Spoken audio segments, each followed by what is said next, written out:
and gentlemen, welcome back to the Indian Debating League. And today, I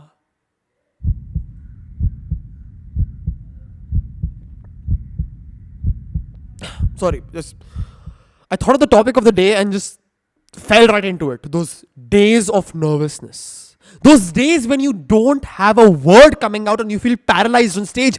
That's the topic for the day. Stage fright and its impact on public speaking and debating. So, let's get right into it. Ladies and gentlemen, so to answer the most primary question, what is stage fright? Now, if after that Oscar-winning performance you didn't particularly understand what it is known as performance anxiety. It is the fear or anxiety experienced when you're supposed to or expected to perform or conduct an activity in front of a large audience, in front of others basically. It can manifest itself as per physical symptoms too, such as trembling, sweating, racing of the heart, or even a dry mouth. But why does this happen? Now, stage fright is actually inherent to the human psychology or the human being's responses to a particular situation. It is triggered by the body's natural flight or fight response to perceived threats. When we step onto the stage, our brain interprets the situation as a potential danger, leading to the release of stress hormones and physiological changes that prepare us to either confront or flee from the perceived threat. But here's the truth. I want to bust the biggest myth of debating and public speaking for you, which is that experienced speakers get nervous too. That's right. The truth is, experienced speakers, including celebrities, public figures, experience stage fright. And that's a common misconception that seasoned speakers are immune or just invulnerable to certain things like this.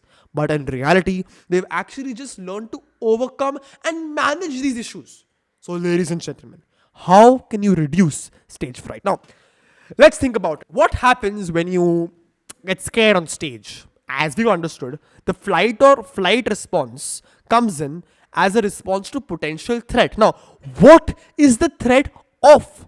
The threat of embarrassment, the threat of forgetting something, the threat of people making fun of you. Now, anything, whatever your threat is, ladies and gentlemen, understand that threat first. And next, find a way to combat, prepare, and create precautions around that threat. The way I would suggest this is, number one, understanding preparation is key. If you are scared of forgetting something, prepare so well, so exorbitantly, and so thoroughly that you will memorize each and every line you have to say on stage. Or better still, become so confident you don't require a script in the first place. The second tip I have for you is visualize your success. That's correct. When there are two emotions battling each other, one, the emotion of, let's say, happiness, of success, of ambition, versus the fear of threats, the fear of losing out. Make sure the powerful one should be the happiness quotient, because that will override all other emotions and take the front seat. That's what makes you a good debater, lacking stage fright. And lastly, embrace the nerves. As we discussed, a lot of seasoned speakers and experienced speakers themselves have stage fright. So why do they not succumb to it? It's because they understand that having those nerves is a good thing, not a bad thing. You don't want to go on stage and look superhuman because you need to be relatable to the audience.